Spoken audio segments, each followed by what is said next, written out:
Il-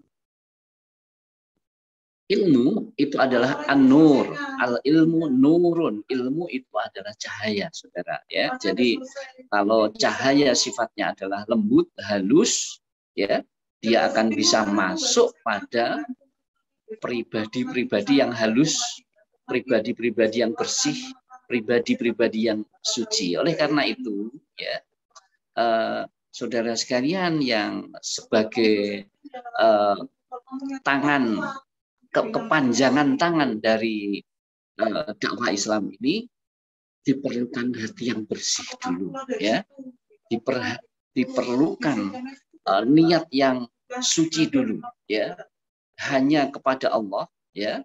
Kalau di dalam doa iftitah itu sebuah pernyataan, inna sholati wa nusuki wa mahyaya wa mamati lillahi rabbil alamin.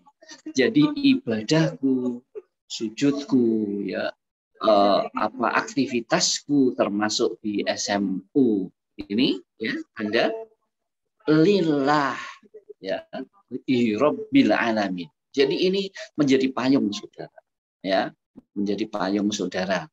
Nah, selanjutnya karena kita memerlukan hati yang bersih, putih, perlu satu, memahami isi kitab adabul alim wal muta'alim atau adab menuntut ilmu, ya. Nah, di sini saya posisikan sebagai mahasiswa, ya, atau learners, penuntut ilmu, ya, yang penuntut ilmu ini nanti untuk diturunkan lagi ke adik-adik kelasmu. Nah, maka mohon maaf Anda disebut sebagai penuntut ilmu, ya. Baik, syarat atau adab menuntut ilmu ini, ya, hendaknya memulai pada pelajaran yang sifatnya fardu ain. Jadi fardu ain ini suatu kewajiban personal individual di dalam diri Anda itu, ya, harus ada semangat untuk menerapkan ilmu itu adalah wajib bagi individu Anda semua. Nah, oleh karena itu, saudara, ya, ada 4 jenis ilmu sebagai prasyarat atau adab sebelum ilmu-ilmu Anda. Tadi kemarin saya sudah berkenalan sama Mas Ketua itu yang dari teknik, ya. Ya.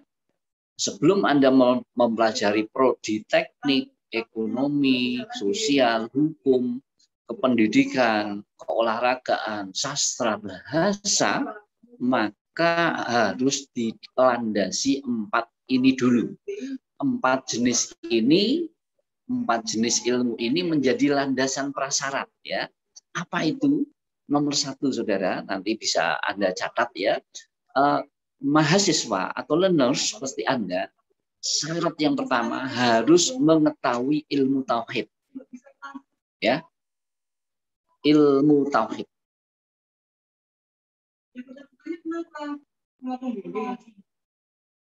Harus mengetahui ilmu tauhid. Mengapa itu? Karena ilmu ini membahas masalah ketuhanan, ya, sehingga ia nanti akan berkeyakinan. Jadi kita itu sebelum menyampaikan itu sudah punya keyakinan bahwa Allah Subhanahu wa taala itu maujud, ada, ya. Ada. Kemarin saya dapat WA yang sangat kontroversial yang disampaikan oleh seorang ketua PBNU yang mengatakan, oh, mana Tuhan itu ada enggak? Al-Quran itu tidak ada di Tuhan. Tuhan tidak menyebutkan ada di Al-Quran. Oh, seperti itulah musuh-musuh kita yang akan melemahkan perjuangan kita. Karenanya, ya, Anda sebagai learners akan penyebar ilmu-ilmu Allah, maka harus meyakini yang pertama bahwa Allah itu al-mawjud, mempunyai sifat qadim, ya, kekal, yang akan selalu tetap ada sampai kapanpun, bersih, dari sifat kurang dan mempunyai sifat sempurna selalu. Ini harus dikokohkan dulu, saudara. Ya, jadi jangan sampai lembek, apalagi memandang dunia itu kemudian meninggalkan Allah yang memiliki. Jadi Allah itu adalah lillah, ya, ma fis samawati wa ma fil ardi wa ma bainahuma. Allah zat yang maha memiliki. Kalau namanya memiliki, ya, memiliki, ya, maka Anda itu harus punya izin dan keridhoannya kalau minta ilmunya itu. Nah, ini karenanya itulah pertama tadi sudah ada basmalah, la haula wala quwata illa billah, kemudian ada syahadat, kemudian ada sholawat. Ini harus merupakan salah satu etika atau akhlak, ya, etika dan akhlak. Jadi tidak mentang-mentang ini indeks prestasiku tinggi, aku ini lulusan komlot, buat apa? Ya, nyinggung-nyinggung Tuhan, aku ini bisa mengatur, mengarahkan. Ini ya, ini yang pertama soal ilmu tauhid, harus memahami bahwa Allah itu al-mawjud, Allah itu adalah qadim, Allah itu adalah al-hakim, ya, Allah itu qudrat dan irodat dan seterusnya. Yang kedua, ya, Anda begitu sudah memahami tauhid, ya, ini untuk menepis kesombongan tadi. Yang syarat yang kedua, adabnya itu harus mengetahui Anda ini sifat-sifat Allah. Ya, sifat-sifat Allah. Apa yang ada di dalam sifat Allah? Bahwa Allah itu mempunyai sifat 20. Sifat-sifat 20. Ya. Dalam hal ini mahasiswa atau SMU Anda peserta ini, ya, harus tahu, ya, yang maha tinggi itu mempunyai sifat kuasa atau kodrat, ya, maha berkehendak, irodat, ya, ilmu, alim, hidup, mendengar, ya, melihat, berbicara, ya, sehingga pada perkembangannya kalau Anda sudah tahu seperti itu, seandainya mahasiswa itu bisa mengetahui dalil-dalil ini, dalil-dalil ini sifat-sifat Allah, ya, lebih dari apa yang dijelaskan oleh Al-Quran atau Sunnah, maka hal itu lebih sempurna. Nah, ini. Jadi sifat 20 itu adalah syarat adab yang kedua. Yang pertama tadi adalah tauhid, ya, Allah itu ada, maujud, ya, dan sifatnya ada 20. Lalu yang ketiga, ya, syarat ketiga yang harus Anda miliki adalah ilmu fikih. Ya, apa itu ilmu fikih? Ilmu fikih itu untuk mengetahui dan mengantarkan kepada ketaatan kita kepada Allah. Jadi Anda sudah memiliki keimanan Allah itu adalah esa, maujud dan sifat-sifatnya, maka ada instrumen, saudara. Instrumen untuk mendekat ini agar sampai, ya, agar ilmumu itu bermanfaat, ya, maka ilmu fikih ini harus Anda miliki untuk apa? Untuk menjamin, ya, menjamin atau mengantarkan ketaatanmu kepada Allah itu benar-benar connect. Connect, tahu connect, ya? Connect itu bersambung, taut, ya. Taut, ya. Contoh, saya ambilkan contoh ini Mas Yusuf misalnya. Cara-cara bersuci. Yang paling sepele itu adalah wudhu, ya. Artinya itu adalah minimal, ya, hadas kecil. Kemudian ada hadas besar, ya, sangat mengerikan atau sangat gagal kalau seandainya Mas Yusuf sebagai mentor lalu Anda memberikan ceramah-ceramah lalu diajak sholat. Yang sholat itu tidak wudhu, atau yang wanita mahasiswi ini diajak sholat dia sedang menstruasi, maka ketaatan itu sia-sia tanpa memahami fikih ini. Nah, ini. Jadi fikih sebagai syarat yang ketiga setelah keesaan Allah dipahami, imani, sifat 20 diaplikasikan, baru fikih. Ya. Nah, fikih. Ya. Itu baru sholat hubungannya dengan bersuci. Ya. Kemudian puasa. Ya. Puasa, bagaimana puasa itu bisa sampai kepada Allah kalau niatnya fikih soalnya tidak memenuhi, ya. Ini sebuah contoh yang sia-sia karena itu syarat yang ketiga ilmu fikih harus dikuasai. Ini sebagai instrumen menuju keberhasilan, bahwa ilmumu itu, ketaatanmu itu sampai padanya. Ya, ini tadi sholat, wudhu, ya. Kemudian kita juga harus mempelajari ilmu yang berkaitan dengan harta. Ya, kalau kita punya harta, tidak punya fikihnya, untuk apa? Ya, ia tidak diperbolehkan mengamalkan sesuatu ilmu sebelum ia mengetahui hukum Allah. Tolong, ini hukum-hukum Allah harus dipahami dulu sebelum Anda mengerti mengamalkan suatu ilmu. Jadi hukum-hukumnya. Maka tadi dengan panitia kemarin ketuanya saya bicara apa? Oh, di awal bagaimana kalau syarat dan adabnya, ya, sebelum masuk kepada inti. Ya, itu ilmu fikih. Betapa ilmu fikih menentukan amal iman Anda itu diterima atau tidak, ya. Yang keempat, ya, ilmu tasawuf. Ini yaitu ilmu yang menjelaskan tentang berbagai keadaan, ya, tingkatan, membahas rayuan dan tipu daya nafsu dan hal-hal yang berkaitan dengan ini tasawuf. Jadi tasawuf itu sama dengan memahami tentang hakikat. Untuk apa kita diciptakan, ya? Untuk apa kita diberi kehidupan? Apakah kehidupan ini hanya kebetulan saja? Tidak. Ya, walaupun ada seorang penyanyi terkenal mengatakan panggung ini, hidup ini sebagai dunia ini panggung sandiwara, ya, mau berperan sebagai apa? Nah, tentu peran kita, ya, lagu Ahmad Albar itu dunia ini panggung sandiwara, ya, sandiwara di Al-Quran dinyatakan laibun, ya, hidup itu permainan. Di dunia, ad-dunya mata uluhuru, hanya bayang-bayang, permainan, ya. Oke, disebut permainan karena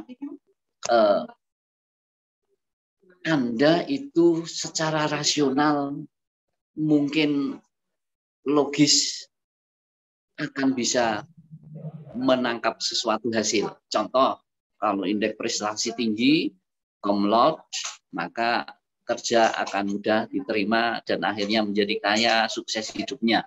Itu pemikiran linear manusia, ya. Pemikiran linear manusia seperti itu tidak selamanya di dalam memahami agama itu dibenarkan. Mengapa? Sebab rizki, ya, harta, ya, itu adalah wilayah-wilayah absolut yang manusia tidak bisa mengukur, menakar, bisanya hanya ikhtiar, ya, karena itu adalah urusan Allah, pendekatannya dengan personal dengan Allah. Melalui apa? Ya, itu tadi yang pertama adalah Anda harus paham tentang ilmu tauhid, kemudian sifat-sifatnya dulu, lalu ilmu fikihnya benar apa tidak, ya, agar Anda itu bisa menyingkap apa yang kita inginkan itu connect, selaras seperti apa yang Allah kehendaki, ya. Maka dari itu tasawuf ini berkaitan dengan renungan, pemahaman, ya. Setelah Anda memahami, memiliki keimanan, memahami baru merenungkan untuk apa. Ya, kalau aku ingin menuju Allah, tentu ada instrumen-instrumennya. Ya, apa instrumennya itu? Ya, dalam kajian agama, pintu masuk seorang dinamakan Muslim itu harus melafalkan, menyatakan 2 kalimat syahadat. Nah, syarat yang pertama itu sebenarnya sudah ada pada 2 kalimat syahadat, ya, itu, ya, 2 kalimat syahadat. Pintu masuknya itu. Nah, ekspresi, implementasi, pemraktekannya ini, ya, menentukan kesuksesan Anda di dalam mengupayakan cita-cita ini, ya, cita-cita itu. Tasawuf perlu ada perenungan kecerdasan, namanya kecerdasan emosional, ya, spiritual, SQ, ya, itu, ya. Jadi itulah keempat adab syarat agar ilmu kita ini merasuk di dalam batin, otak, terampil, dan iman kita, amanan kita bisa diterima oleh Allah. Tentu 4 hal ini menjadi prasyarat. Ilmu tauhid, sifat 20 Allah, ilmu fikih, kemudian tasawuf, ini sebagai pendekatan wajib yang harus saudara peserta SMU ini memilikinya, ya. Apa artinya Anda itu secara material agama, materinya, bukunya numpuk-numpuk banyak sekali, tapi tidak mempelajari fikih, ya, sehingga mahasiswi haid karena saking cintanya kepada Allah, karena dia tidak punya ilmu fikih, ya sholat duha.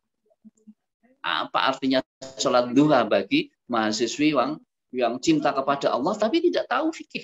Ini sebuah contoh, ya. Jadi 4 komponen itu yang harus Anda miliki, yang saling berkait. Yang pertama tentu adalah landasan keimanannya. Itu keempatnya, ya, yang terdapat di dalam kitab Bidayatul Hidayah atau At-Ta'lim Muta'alim. Ini. Nah, masih ada waktu, saudara, Mas Ketua, sampai jam berapa, Pak Ali? Lalu saya tambahkan. Insya Allah sampai jam 10.15, Pak. Banyak, ya. Masih banyak, jadi saya nanti membuka lebih banyak ke diskusinya, ya, tapi separuh setidaknya saya harus memberi landasannya dulu, ya, landasan itu. Nah, kebanyakan mahasiswa kita, ya, itu kan berasal dari berbagai latar belakang, ya. Kalau mungkin dari MAN, ya, dari pondok soal agama itu saya kira dia sudah mengenal dengan baik. Tapi kalau dari SMK, dari SMA, ya, barangkali agama cuma diberikan 2 jam.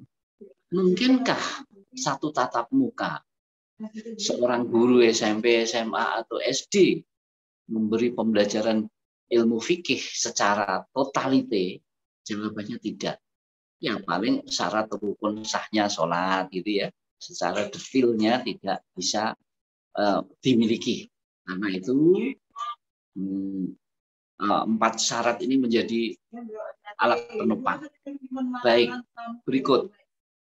Nah, itu setelah syarat, adab, ya, saya lanjutkan tentang posisi kita, ya. Posisi Anda termasuk Pak Ali, ya, itu sebagai manusia yang memiliki sifat bidimensional. Satu sisi bidimensional itu 2 ukuran. Kita selalu ada dua posisi, ya. Satu sisi namanya sebagai Abdullah, Ya, ini didasarkan pada surat Al-Zariyat ayat 56. A'udzubillahi minasyaitonirrajim. Wa ma khalaqtul jinna wal insa illa liya'budun. Tidak aku ciptakan jin dan manusia kecuali untuk beribadah. Beribadah ada dua, ada ibadah mahdhon dan ada ibadah ghairu mahdhon. Mahdhon ini adalah ibadah yang sudah diatur, sudah diberi penjelasan baik di dalam Al-Quran maupun dalam sunnah Nabi. Wujudnya apa? Sholat, zakat, puasa, haji. Ya. Ini mahdhon. Sifatnya apa? Qat'i. Tidak bisa dirubah. Ya, tidak bisa disesuaikan sesuai dengan keinginan atau dalam bahasa lain direkayasa. Ya, misalnya sholat subuh sambil olahraga maka rakaatnya ditambah dengan gerakan-gerakan tidak bisa. Qat'i, ya. Tetapi yang tidak qat'i, ya, seperti muamalah, ya, ibadah sosial ini bisa direka, diganti dan dipikirkan seterusnya. Oke, ya, ini posisi Anda sebagai Abdullah. Tugasnya hanya untuk mengabdi, ya, mengabdi itu beribadah, menyembah ibadah, menyembah kepadanya, ya. Posisi Anda ketika ada 100 perintah dan larangan, nanti mungkin bisa saya kirim ada 100 poin-poin di Al-Quran, saya kirim ke Mas Ketua. Siapa Mas Ketuanya ini yang kemarin nemui saya? Nanti bisa diterima WA saya disebarkan ke grup, ya. Oke, ya. Ya, nanti. Nah, beribadah, ya, tidak ada 1 detik, menit yang tanpa dimulai ibadah. Yang mahdhon sudah jelas 5 waktu itu, ya, zuhur, asar, isya, maghrib, subuh, ya. Ini yang selain itu kita isi dengan muamalah, ya. Nah, ini posisi yang pertama sebagai Abdullah, mengabdi kepada Allah atau menyembah. Kalau bahasa di keraton namanya menjadi abdi. Kalau abdi di keraton itu adalah tunduknya pada sang raja. Kalau Anda menjadi Abdullah di muka bumi, tunduknya, taatnya kepada sang pencipta, yaitu Allah Subhanahu wa Ta'ala. Nih, ya. Ini posisi dimensi yang 1. Posisi dimensi yang 2, karena tadi adalah bidimensional, itu posisi Anda sebagai khalifah sesuai dengan apa yang tercantum firman-Nya di dalam surat Al-Baqarah ayat 30. A'udzubillahi minasyaitonir rajim. Wa idz qala rabbuka lil malaikati inni ja'ilun fil ardi khalifah. Ini, ya. Jadi Allah menciptakan Anda di muka bumi untuk menjadi khalifah. Khalifah itu apa? Khalifah itu adalah pemimpin. Jadi artinya bertingkat, saudara. Yang paling tinggi diartikan sebagai pemimpin. Kalau pemimpin, apakah harus memimpin secara formal mulai presiden sampai kepala rumah tangga? Ya, sulit. Kalau rumah tangga pasti Anda insya Allah nanti akan menjadi pemimpin rumah tangga sebagai suami dan juga istri, pemimpin di dalam rumah tangga. Yang keluar lagi RT, RW, kepala desa, bupati, ya mungkin itu sulit, ya. Kalaupun bisa secara kebetulan, karena satu jabatan direbut oleh banyak manusia, ya.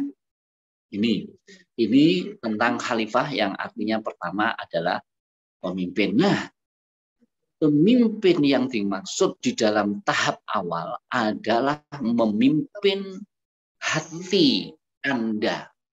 Hati Anda ini harus dipimpin, ya, harus diisi muatan rohaniyah, yang isinya adalah akidah atau aqaid. Apa itu aqaid? Aqaid itu adalah kepercayaan kepada Allah yang satu, yang dikokohkan, diikat. Jadi kok ada ya kudu itu diikat. Diikat itu artinya dikukuhkan lalu dihunjamkan di dalam hati, tempat bersemayamnya keimanan kita. Ini sebagai langkah pertama khalifah fil ardi, di awalnya harus memimpin hatinya. Mengapa hati ini menjadi sasaran utama, Pak Ali? Oh, ya, betul. Karena hati sebagai pusat pemerintahan gerak, perilaku, ide-ide, keinginan-keinginan, nafsu-nafsu manusia itu dikendalikan, diperintahkan dari hatinya ini. Inilah yang dinamakan nurani, ya. Qalb, al-qalb. Maka sekarang di kampus kita ada pondok pesantren Qalbus Salim, ya kan? Jadi Qalbus Salim itu adalah hati yang hati Qalbus Salim, ya. Jadi dari hati inilah, saudara, Anda akan menelurkan, ya, gerak, sikap, perilaku yang di dalam hal ini sudah dicontohkan oleh Rasulullah. Bahkan Rasulullah menyatakan dalam sabdanya, innama buistu liutammima makarimal akhlak. Sesungguhnya aku ini diutus oleh Allah tidak untuk yang lain, hanya untuk menyempurnakan akhlak yang mulia. Akhlak yang mulia, ya, kalau diterjemahkan luar biasa, lesan juga memunculkan akhlak mulia, ya, ada tangan, kaki, mata, hidung, kemaluan apalagi, ya, itu semua bisa dihasilkan dengan mulia, akhlak yang mulia, karena ada landasan qalbun yang Anda pimpin, qalb, tempat bersemayamnya keimanan itu dan kepercayaan yang tadi saya katakan dalam keimanan itu. Ya, ini adalah fungsi khalifah yang pertama di sini. Nah, Anda barangkali peserta MUA ini, SMU ini, ya, mentoring ini, posisi Anda sudah khalifah untuk yang kedua. Yang kedua itu apa? Yang kedua adalah di luar diri Anda. Siapa itu? Setelah yang pertama adalah keluarga, ku anfusakum, ya, ini jaga dirimu dulu sudah kamu jaga dengan memimpin itu, ya, namanya khalifah.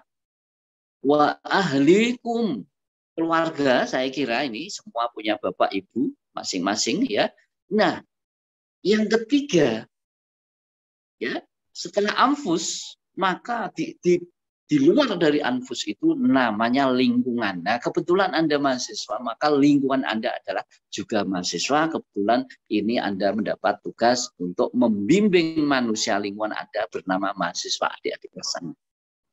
Ini kekhalifahan Anda taraf ketiga setelah ku anfusakum, ahlikum itu keluarga, ya. Saya tambahkan setelah keluarga maka adalah masyarakat. Nanti kalau Anda itu mampu lagi, ada yang namanya wilayah, ya, ada yang namanya negara sampai dunia, memimpin. Nah, sekarang Anda memimpin yang mau kemana? Hah? Ini saya tanya, mau yang tingkat apa? Tingkat di luar rumah, yaitu kampus ini saja mandek? Saya sarankan tidak mandek, tetapi sampai ke PBB, mempengaruhi kebijakan dunia ini, ya, maka harus belajar dan belajar terus menerus. Setelah 4 syarat tadi saya katakan, Anda geluti minat Anda, yang teknik oke teknik, yang biologi biologi, dan sampai expert tingkatnya, ahli, ya. Ini di tingkat yang kedua. ketiga. Yang keempat saya tunjukkan tadi sudah sampai pada tingkat internasional. Nah, ini dilandasi pada hadis Rasulullah yang menyatakan ya Anda itu sebagai khalifah apabila Anda melihat sebuah kemungkaran ya, kemungkaran itu adalah apabila konsep isi teori. Nah, konsep isi teori dalam agama Islam itu adalah Al-Qur'an dan As-Sunnah. Karena dia sebagai pedoman. Dia adalah sebagai grand teorinya. Ya. Nah, apabila pedoman teori itu tidak sesuai atau melenceng atau terjadi gap, ya, kesenjangan antara teori atau Al-Quran As-Sunnah dengan fakta yang ada, maka itu adalah bentuk kemungkaran atau masalah. Nah, hadis ini menyatakan man ro'a mungkaron, ya, kalau kamu itu melihat, menyaksikan kemungkaran, ya, penyelewengan, ini banyak sekali nanti kalau diterjemahkan, maka falyughayyiru itu disuruh merubah Anda fungsi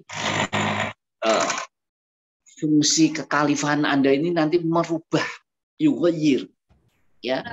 Yang pertama, halo, ada yang interupsi? Lanjut, apa sudah habis? Iya Pak, monggo Pak. Ya, sedikit lagi. Kalau melihat mungkar seperti itu, baik itu penindasan, kezaliman dan lain-lain, Anda diminta untuk falyughayyir, merubahnya dengan apa? Yadun itu tangan, ya. Yaduka, ya. Tangan Anda dengan gerakan tangan, maksudnya kekuasaan. Maka seorang muslim harus kokoh dan kuat, memiliki fisik yang hebat, pemikiran yang hebat, cemerlang, agar mampu bisa merubah, memperbaiki.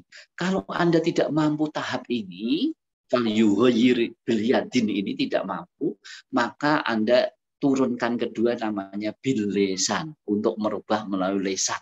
Lesannya apa ya sekarang ini? Anda ini adalah barisan-barisan untuk menegur, untuk memberi bimbingan, mengarahkan anak-anak didik, lingkungan, ya. Ini bilisan. Sekarang posisi Anda bilisan, ya. Kemudian yang ketiga, yang paling lemah ini adalah bil qalbi. Ada kemungkaran kayak gitu, ada kezaliman, nggak mampu tangan, lesan sudah takut, paling hanya doa. Inilah selemah-lemah iman.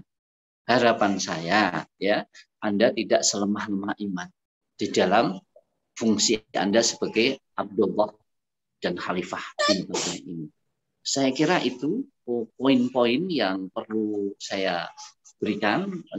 Sisanya saya serahkan kepada moderator. Barangkali ada yang bertanya, yang didiskusikan, ya. Demikian paparan sedikit. Mudah-mudahan ada manfaatnya. Bila itu walidayah. Assalamualaikum warahmatullahi wabarakatuh. Saya pantau selanjutnya. Waalaikumsalam warahmatullahi wabarakatuh. Alhamdulillah tadi sudah disampaikan beberapa poin terlebih dahulu ya tentang atau menuntut ilmu begitu, termasuk cara-cara kemudian agar kita bisa lurus dalam menuntut ilmu dan juga tentang dimensi yang ada dalam diri manusia sebagai Abdullah dan juga sebagai khalifah seperti itu. Mungkin untuk sesi selanjutnya adalah sesi tanya jawab pada teman-teman semuanya. Apabila ada yang ingin bertanya atau ada yang ingin diskusikan begitu dengan Pak Ali, waktu dan tempat saya persilakan, monggo.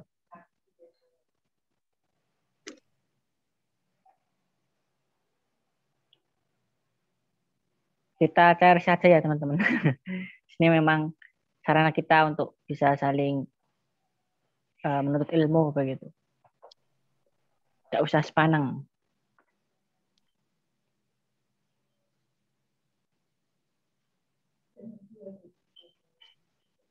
Bagaimana? Kalau ada mungkin ada yang bisa ini ya, raise hand dulu, kemudian bisa mengutarakan apa yang ingin ditanyakan. Atau kalau ada kendala sinyal bisa lewat ini ya, kolom chat.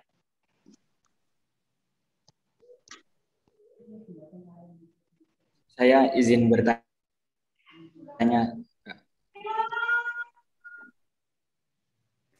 Ya, silakan. Halo, apakah suara saya masuk? Iya. Ya, masuk. Silakan, Umar. Sini untuk ilmu dan akhlak itu apakah bisa keduanya itu dilihat dari apanya sih yang lebih tinggi? Atau akhlak itu kan lebih ke adab ya. Jika orang itu memang benar-benar hebat dalam akhlaknya, apakah udah tentu dia pintar? Dan apakah jika orang yang sudah pintar itu juga sudah tentu akhlaknya baik? Gitu, Pak. Terima kasih. Ini pertanyaan yang mantap. Ini bagaimana Pak Ali tentang kedudukannya ilmu dan akhlak? Terima kasih. Iya, terima kasih. Ya, akhlak merupakan buah. Ya, buah itu adalah hasil setelah kita berilmu. Ya, ini setelah berilmu. Kalau ada yang menyatakan orang yang berakhlak bagus itu pasti dia ilmunya luar biasa. Tidak bisa demikian. Ini bisa dibantah. Ya. Bisa dibantah, ya. Mengapa? Di dalam agama, ya, agama itu rasional, ya. Kalau Anda itu beragama tanpa diilmoni, ilmoni itu artinya didasari oleh ilmu, itu Anda akan buta, ya kan? Coba Mas Yusuf nggak punya ilmu, Anda hidup di mana Anda itu tradisi mabuk dan main perempuan itu hal yang biasa. Misalnya ya, Anda hidup katakan di negara yang di situ ada pulau, pulaunya mensyaratkan masuk situ harus telanjang misalnya, ya. Anda itu begitu mau masuk ke sana karena tidak punya ilmu agama, maka orang di sana mengatakan, Anda itu akhlakmu bagus, buktinya nggak melawan. Di sini orang pada mencebur dengan di pulau itu tanpa busana, Anda ikut bagus, Anda. Wah, saya suka perangaimu itu tidak melawan, gitu kan? Nah, ini disebut buta, saudara, ya, disebut buta. Kemudian di suatu kampung kalau ada katakan tradisi minum-minuman, lek-lekan, ya, misalnya ada orang katakan kematian lalu ada 7 hari melekan itu dengan judi misalnya, Anda supaya tidak dikatakan akhlaknya miring, ya, itu Anda ngikuti, ya, Anda ngikuti. Nah, ini kalau Anda ngikuti berarti buta. Maka tidak semua akhlak yang bagus pasti ilmunya itu agamanya bagus, tidak, ya. Tapi sebaliknya, ya, ada sebaliknya, ilmu agama, akhlak akidahnya bagus, tidak diimbangi dengan keilmuan, ya, keilmuan, ini akan pincang, ya. Jadi pilih mana, Mas, buta atau pincang? Ya, kalau si Abu Bakar Abu Bakar dan Umar bin Khattab kalau tidak salah itu menyatakan kalau kamu itu berbicara soal mencari keduniaanmu, seolah-olah kamu itu adalah untuk hidupmu itu abadi selama-lamanya. Tapi untuk akhirat besok mati. Berbicara soal akhirat besok mati. Nah, ini ada perimbangan yang kadang kita ini antara kepentingan dunia dan akhirat, akhlak dan hati, ya, sama. Itu di pertentangan yang tidak proporsional. Maka di dalam kajian Islam yang dipentingkan dulu adalah pembangunan keimanan dulu. Iman Islam itu lihat, jadi komponen agama Islam ada tiga wilayah. Akidah, insight. Saya minta waktu sebentar, ada tamu ya, saya kosongkan 2 menit ya. Maaf ini saya. Nggih. Ya mungkin sambil menunggu tersambung begitu dari Pak Ali Sunarto, mungkin teman-teman di sini sudah ada link presensi di kolom Zoom chat begitu, silakan teman bisa mengisi presensi terlebih dahulu. 2 menit kita manfaatkan untuk presensi. Kemudian sambil kita menunggu Pak Ali, mungkin teman-teman mungkin haus ya, bisa sambil minum, jangan makan ya. Ya monggo, silakan dimanfaatkan dulu waktunya. Ya, maaf saya nyambut ada tamu, jadi saya tidak enak. Ini termasuk praktek akhlak ya. Ini akhlak ya. Misalnya Pak Ali pendidikan tinggi, kok ada katakan itu mertua ya, katakan itu ya, atau besan datang. Saya di kamar ini, sorry ya. Kok saya cuek? Makan. Mana ini buktinya imannya Pak Ali? Ada orang tua datang cuek. Nah, ini sebuah contoh aplikasi, saudara. Jadi akhlak itu dipengaruhi oleh seberapa kedalaman keimanan ini. Jadi Islam ya, agama kita ini itu komponennya ada 3, saudara. Yang pertama adalah akidah. Akidah itu adalah menu yang harus disantap oleh hati. Hati wilayahnya inside ya, di dalam ini dada kita ya. Kemudian yang kedua, ya iman, ya pertama iman, yang kedua adalah syariah, ya. Jadi ini akidah itu keimanan ada di hati, syariah itu aplikasinya, ya. Tandanya kamu itu beriman. Apa itu? Ya, tandanya Anda itu cinta kepada Allah. Apa itu? Ini. Jadi ini komponen kedua di wilayah praktek. Jadi akidah wilayah iman, syariah itu wilayah aplikasinya. Maka disebut amanu, wilayah hati, ya, itu tempat akidah. Wa amilus sholihah, itu wilayah praktek pengamalannya, ya. Kemudian yang ketiga inilah yang dinamakan akhlak. Akhlakul karimah atau budi pekerti yang mulia. Dengan demikian bisa disimpulkan, nah kala akidah dan syariah itu dijorsinya, maka secara otomatis akan memunculkan buahnya yang bernama akhlakul karimah. Contoh yang paling mudah akhlakul karimah, ya. Anda sudah tahu, paham bahwa yang menciptakan manusia itu Allah. Ya, yang memberikan jodoh itu Allah, ya. Ini contoh saja, ya.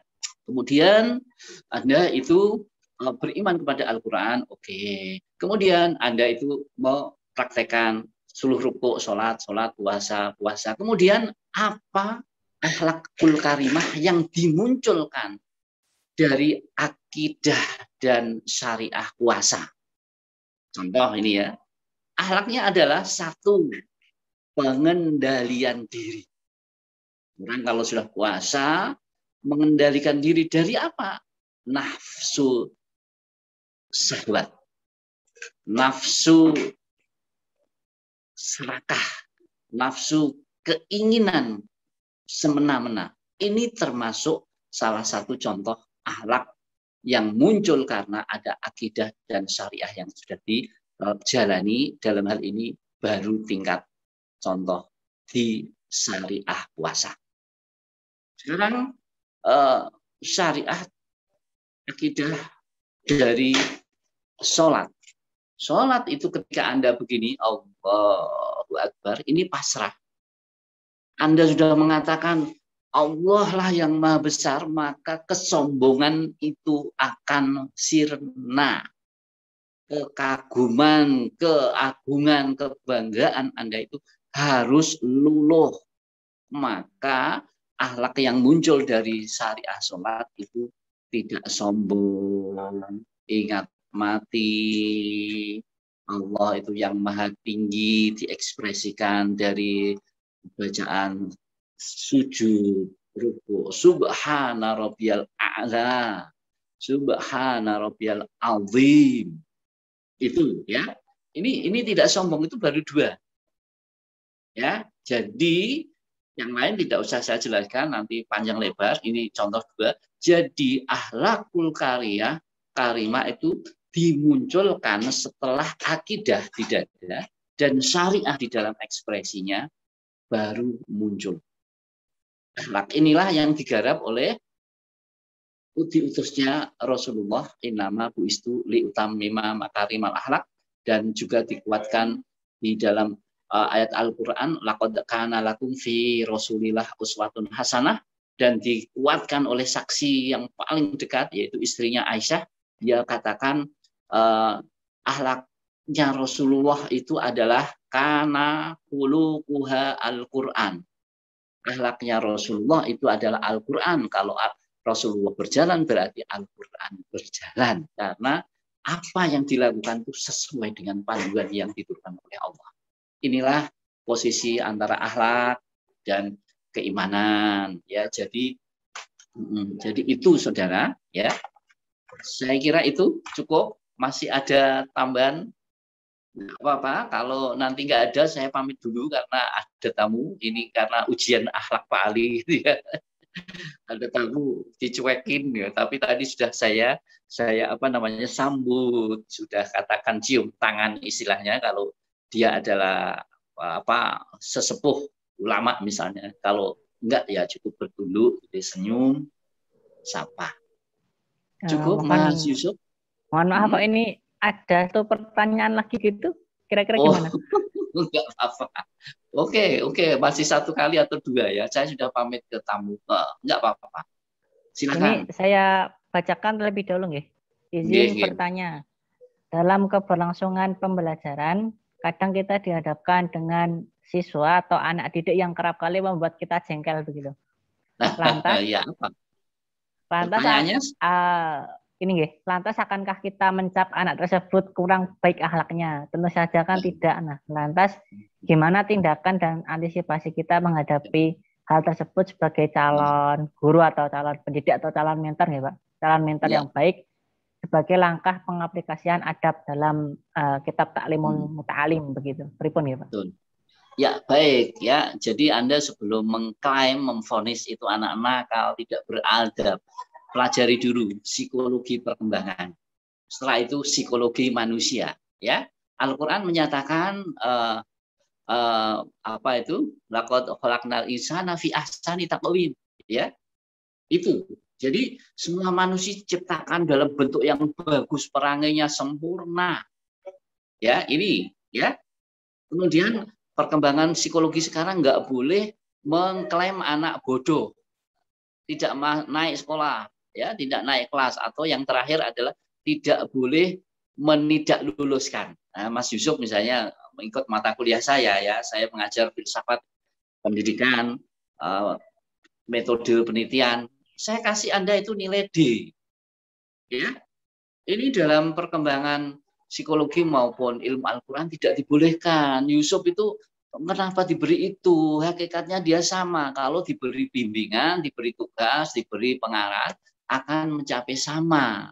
Maka analogi itu bisa diterapkan ketika kita ngajar mendapati anak yang nakal, ribut. Pertama kita koreksi dulu. Apakah metode mengajar kita sudah clear, cocok? Apakah media yang kita gunakan sudah sesuai?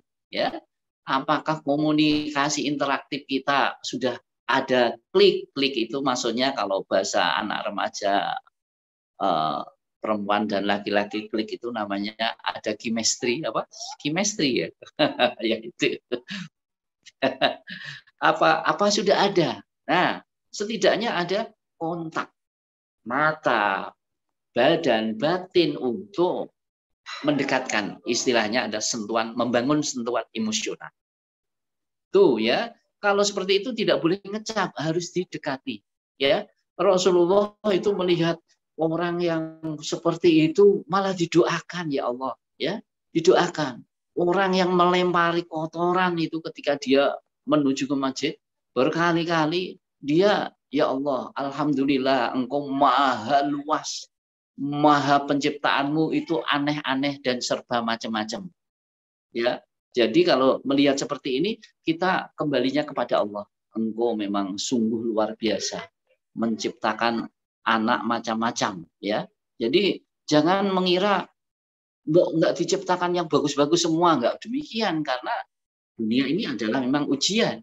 Ya, silakan nanti di surat Al-Mulk itu ya, itu di awal ayat yang kedua disebutkan bahwa diciptakan kematian, kehidupan semata-mata untuk menguji siapa-siapa yang akhlaknya baik, amalannya, iman yang baik. Termasuk tadi seorang mahasiswa mengajar adik kelasnya nakal, langsung diklaim. Enggak demikian, ya, kita dekati. Ya, Assalamualaikum, dari mana Mas ini? Bagus sekali kamu. Ada sentuhan, maka ini ada hadis yang menyatakan, Al-Quran lah, ini menyatakan bahwa bukan balihu ani, ya, sampaikan kebenaran itu, ya, dengan bil hikmah wal mauidhah hasanah. Hikmah itu adalah filsafat. Hikmah itu adalah renungan. Tidak boleh nakal langsung dilempar sandal. Nakal langsung diklaim anak setan misalnya, ya. Saya guru lama ini, ya, nggak boleh. Ini dasar keturunan anak setan, ya. Pantas kamu susah. Memang dulunya kamu itu minumnya tidak ASI tapi susu sapi, maka Anda sekarang kencing saja berdiri. Tidak cukup berdiri sambil jalan, pas seperti sapi, ya, nggak boleh begitu, ya. Mungkin itu analog yang anak-anak sekarang itu untuk menegaskan bahwa itu adalah akhlak binatang, ya.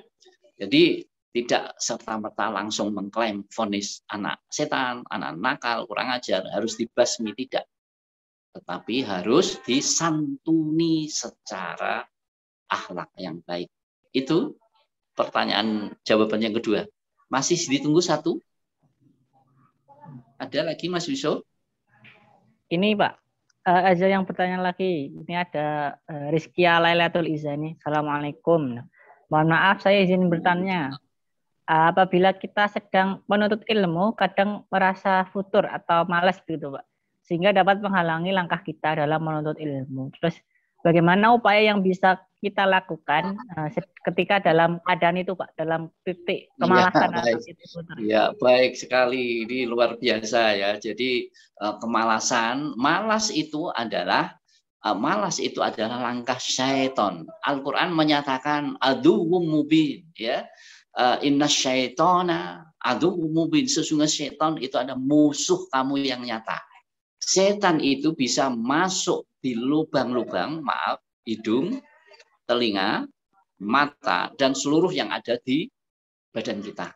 Nah, ngantuk, ya, ini ada sedikit hadis yang hanya saya petik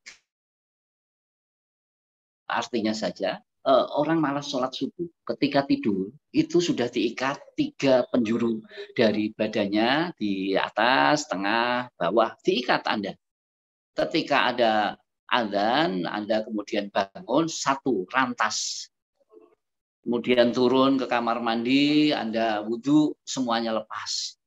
Nah, kemudian mengapa, ya, kita disuruh untuk kalau berkumur itu hidung harus disemprotkan, karena ini tempat bersemayam dia, bersembunyi di sini, ya, di hidung Anda. Ini. Jadi maka dari itu langkah untuk menghindarkan supaya tidak apa tadi ngantuk, disarankan berwudu, saudara. Ya, berwudu, niatnya ditata. Raditu billahi robba wa bil islami dina, dan seterusnya. Ini yang pertama, ya. Jadi ilmu itu sekali lagi nur, cahaya itu bisa masuk ke tempat yang bersih, ya. Kalau hatimu kotor, wah, ibarat kaca spion itu loh, ya. Spionmu itu coba itu dilapisi debu, nggak bisa itu memantulkan cahaya. Seperti itu analognya dalam Islam ya. Karenanya hindarkan, tata bersih dulu rasa ngantuk Anda itu agar hilang dengan cara apa? Berwudu. Ya, saya ini mohon maaf ini bukan nganu ya, bukan memamerkan tapi menyemangati. Saya itu selama sekarang sampai sekarang saya hitung pondok pesantren ada 7 tempat yang saya masuki. Tanda petik masuki itu apakah itu belajarnya sudah hebat apa enggak? Ada 7 ya. Saya itu dulu pernah di pondoknya si Gusmus di Rembang. Saya SMA 1 saudara, saya sambil nyantri ya di tempat Gusmus, Khalil Bisri ya. Saya sudah pernah dengar ceramah-ceramah ngaji-ngajinya. Kemudian pindah lagi di Kasingan kemudian yang terakhir adalah di Kerapia Yogyakarta. Posisi saya ini ada di Jogja saudara, tapi ini sedang ada di Ponorogo karena silaturahmi ya. Hingga di situ para kiai sudah mengajari para santri. Sebelum Anda itu mengaji, pada posisinya harus wudhu bersuci, ya. Karena ilmu itu cahaya. Cahaya itu akan merasuk kalau kamu bersih. Ya, wudhu merupakan bagian untuk pembersihan ini. Mata itu ngantuk. Yang kedua barangkali secara kesehatan Anda harus sarapan. Kalau nggak sarapan puasa harus niatnya dikokohkan. Itu saya kira langkah-langkah menurut syar'i yang saya bisa sampaikan. Sudah Mas Yusuf? Cukup? Nggih, Pak. Sekap. Nah, begini. Penanya. Cukup ya, nanti di chat saja. Saya akan undur diri dulu ya, karena tamu adalah wajib dan ini sebagai hak ya. Mohon maaf, saya ingin berlama-lama membersamai gitu ya. Nggak apa-apa, nanti masih bisa tanya-tanya. Dari saya sementara saya cukupi sampai sini. Kalau ada salah-salah kata kurang berkenan di hati Anda mohon dimaafkan. Billahi taufiq wal hidayah. Wassalamualaikum warahmatullahi wabarakatuh.